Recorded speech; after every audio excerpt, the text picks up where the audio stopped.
Chers amis Bnei Noar, bonjour. Nous arrivons aujourd'hui dans la paracha Roukat, qui est la paracha de la vache rousse. La vache rousse était à l'époque du temple de Jérusalem. Le temple de Jérusalem, pour rentrer à l'intérieur, il fallait être tahor. Tahor, c'est-à-dire, on traduit en français par pur.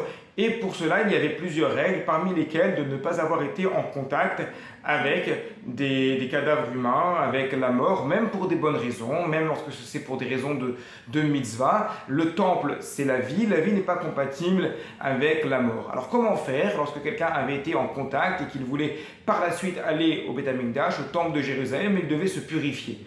Pour cela, il y avait tout un procédé qui est rapporté dans la paracha de cette semaine, qui est le procédé de la vache rousse. On prenait les cendres de la vache rousse, on aspergeait la personne qui se trempait au mikvé et qui, le soir, pouvait être ensuite pure pour entrer au Beth Amikdash.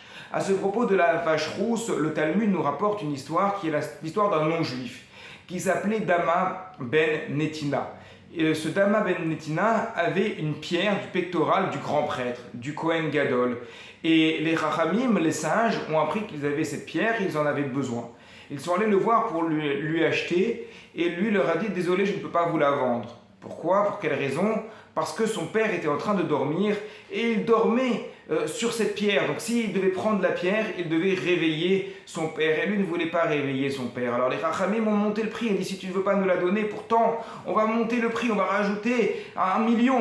Il dit non, même pour 1 million en plus, je ne peux pas. On va rajouter 2 millions. Même pour 2 millions en plus, je ne peux pas. Et ainsi de suite. Finalement, lorsque son père s'est réveillé et qu'il a pu prendre la pierre, il est allé voir les Rachamim et il leur a dit voilà, je vous vends cette pierre. Alors ils l'ont remercié, ils l'ont dit maintenant on va te donner le prix fort. Et il leur a dit non, pas du tout, moi j'ai fait la mitzvah de respecter mon père, de ne pas le réveiller, c'est pour ça que je ne vous la donnais pas, donc je veux juste son prix normal pour le récompenser.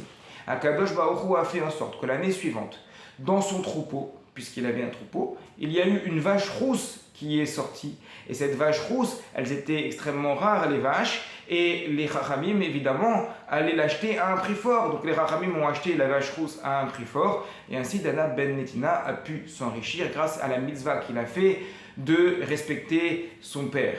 Alors il y a 2 points qui nous intéressent. D'abord, on voit une fois de plus que nos maîtres n'hésitent pas à faire les louanges d'un non-juif, puisque Dama ben Netina n'était pas juif, justement, et on voit qu'il y a un non-juif qui a 2 grandes qualités. La première qualité, c'est qu'il fait attention à bien respecter son père, de ne pas le réveiller, et la deuxième qualité, c'est qu'il est extrêmement honnête, puisque la première fois, lorsqu'on lui a proposé un prix beaucoup plus fort que le prix de la pierre précieuse, eh bien, il a refusé par honnêteté en expliquant pourquoi il ne l'avait pas vendu au prix premier. Donc ça, c'est une grande honnêteté de sa part. La deuxième chose, c'est qu'une vache rousse est née dans son troupeau et que cette vache rousse, c'est le symbole de la mitzvah que l'on ne comprend pas vraiment. Pourquoi prendre les cendres d'une vache rousse pour rendre pur quelqu'un? Pourquoi ne pas se suffire du mikvé de manière normale? Donc là, on est dans le domaine de l'irrationnel. On est dans le domaine des chukim, des lois qui ne sont pas compréhensibles. Eh bien, le non-juif va être aussi mêlé à ça. Il va être mêlé à cette vache, il va être mêlé à cette vache rousse, donc